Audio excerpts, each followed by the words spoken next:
As a girl dad, I found this story hard to perform without choking up. I hope it leaves an impact with you too. Don't turn, don't look, don't think, just focus. Marty, this is all about focus. Think about Alice. Keep driving. Eyes on the road. The hitchhikers will step out eventually. They always do. Just don't look back at them. Don't ever look back. Don't think, just drive. I have a lot of love for my parents. Having the generosity to take Alice and me in after her leukemia relapsed. But goddamn, do they live far from civilization. Or maybe there just ain't a lot of civilization in Idaho to go around. Not in a bad way. The quiet is nice. I've been enjoying the countryside more than I anticipated. That being said, they could stand to spend some taxpayer dollars on a few more Walgreens locations. Feels like I've been driving all night. Must almost be morning. They have to be worried sick.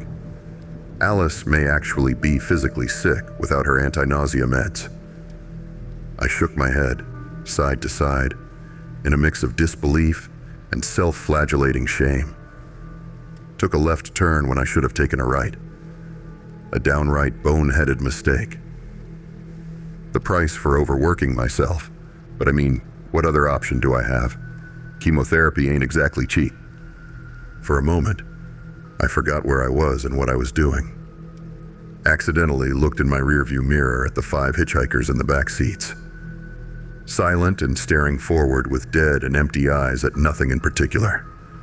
Furiously, my eyes snapped forward, not wanting to linger too long on them. Wasn't sure what else I'd see.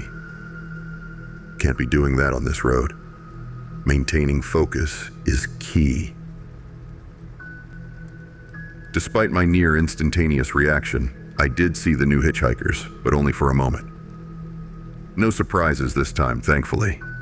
They wore suits like all the others, monocolored with earthy tones from head to toe. Same odd fabric, too. Rough and coarse looking, almost like leather. Honestly, never seen anything like it before tonight. But I haven't ever been in a situation like this before either. Whatever backwoods county I got myself turned around in, it likes to follow its own rules. For example, I didn't pull over to pick up these hitchhikers. Somehow, they just found their way in. Or maybe I did pull over and let them in. Been so tired lately, who could even be sure? They don't say much, no matter how many questions I ask. Would love to know where I am, but I guess it isn't for them to say. My gaze again drifted, this time from the road to the car's dashboard, and I let myself see the time. Big mistake. 7:59 p.m. Nope, that ain't right. I rapidly blinked a few times, adjusted myself so I was sitting up straighter, and then looked back to the clock again. Now, it didn't show any time at all. Marty, Jesus, focus up.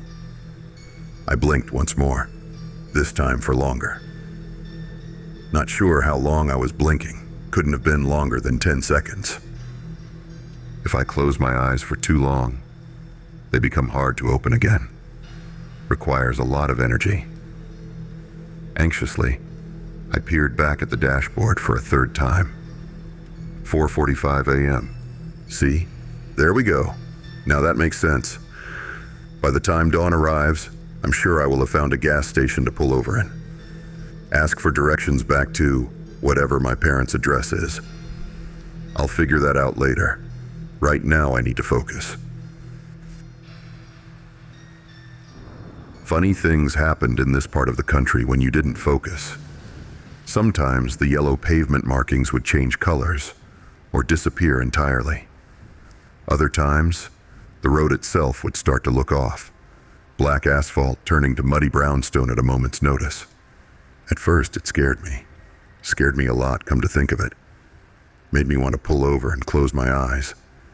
But Alice needed her nausea meds, and judging by the time, I had work in 2 short hours. I needed to make it home soon so I can check on her, give her a kiss before school. Hopefully, I'll have time to brew a pot of coffee too. My eyes, though, they just don't seem to want to stick with the program. Dancing around from thing to thing like they don't have a care in the world. They have one job: watch the road for places that might have a map or someone who can tell me where I am. Well, 2 jobs. Watch the road and focus on the road. At least it wasn't treacherous. The path has been pretty much straight after the wrong turn. Initially, Alice was nervous about starting at her new school, and I get it. That transition is hard enough, without factoring in everything she has had to manage in her short life. We'd been lucky, though, finding a well-reviewed sign language school, in Idaho of all places. She's amazing. You'd think that the leukemia and the deafness from her first go with chemotherapy would have crushed her spirit. Not my Alice. She's tough as nails. Tough as nails like her dad. I smiled, basking in a moment of fatherly pride. Of course, you can't be doing that on this road. You'll start to see things you don't want to see. When my eyes again met the rearview mirror, I noticed there was now only one hitchhiker now, but he had transformed and revealed his real shape. His face was flat like a manhole cover, almost the size of a manhole cover too, but less circular, more oblong. He was staring at me with one bulging eye. It was the only one he had, the only one I could see at least. No other recognizable facial features, just the one bloated, soulless eye. What's worse, I saw what was behind him. Behind the car, I mean. I closed my eyes as soon as I could, but my mind was already rapidly reviewing and trying to reconcile what I had seen behind the car. There was a wall a few car lengths away. No road to be seen, just an inclined wall with tire tracks on it. The atmosphere behind me had a weird thickness to it. Light rays shone through the thickness, unnaturally, from someplace above. The ground looked like dust, or maybe sand. Why would the ground look like? Focus. Think of Alice. And focus. When I finally found the courage to open my eyes, it all looked right again, and I breathed a sigh of relief and chuckled to myself from behind the wheel. Straight road in front of me, framed by a starless black sky. Everything in its right place, until I saw something snaking its way into my peripheral vision. The hitchhiker was now in the passenger seat. He turned to me and leaned his body forward over the stick shift. His lips were pursed and nearly pressing against my ears, rhythmically opening and closing his mouth, but making no sound. I could have sworn he was close enough to touch my ear with his lips, but I guess he wasn't because I couldn't feel it. Instead, I felt my heartbeat start to race, or I imagined what it was like to feel your heartbeat race. Why did I have to imagine? Don't turn. Don't look. Don't think. Just focus. But I couldn't. Something was wrong. I thought about closing my eyes. For a while, not just for a little. To see what would happen. I was curious what would happen. Had been all night, actually. But then, like the angel she was, Alice's visage appeared on the horizon. She was standing at her second-story window in my parents' home, watching and waiting for me to return from this long night.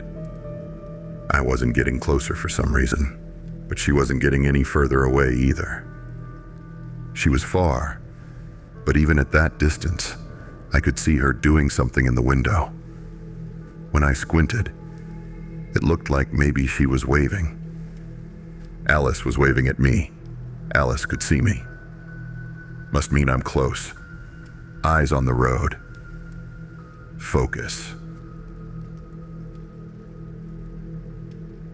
Every night around 8 p.m., Alice would stand and watch the road from her bedroom, on the second story of her grandparents' home. What she was waiting for didn't happen as often anymore, but her birthday was a week away. The phenomenon seemed to be more frequent around her birthday. As the clock ticked into 8:03 p.m., she saw a familiar sight. Two faint, luminescent orbs traveled slowly down the deserted road in her direction, creating even fainter cylinders of light in front of them, like headlights from an approaching car. The first time this happened, Alice was 9. To cope with her father's disappearance, she would watch the road at night and pretend she saw his car returning home. One night, she saw balls of light appear in the distance, and it made hope explode through her body like fireworks. The balls of light turned into the driveway, and when they did, Alice noticed something that made hope mutate into fear and confusion.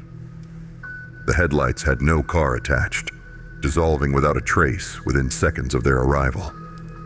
For months, this was a nightly occurrence, and only she could see it, which scared Alice. But when she formally explained the phenomenon to her grandfather for the first time, how they looked like headlights without a car, a weak and bittersweet grin appeared on his face, and he carefully brought up his hands to sign to her. "I'd bet good money that's Marty making his way home, sweetheart. He just loved you that much." From then on, the orbs comforted Alice and made her feel deeply connected with her long-lost father, wherever he was. But in the present, at the age of nearly 17, she had modified the purpose of her vigil. Originally, she liked the idea of her father's endless search for her. It made her feel less alone. But as she lived life and matured, she realized how alone he must be looking for her from where he was. All she wanted was for Marty to stop looking. She wanted her father to finally rest. Now, when the orbs passed by, she would sign to them from her window, desperately hopeful that even from where he was, he could see her hands move, communicating an important message to him. "I love you, and I miss you.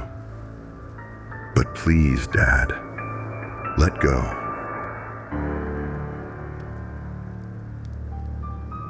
Aha! You survived the story. Think you can handle how deep, dark, and disturbing the rabbit hole goes? Click on the playlist and let me know in the comments where your breaking point is.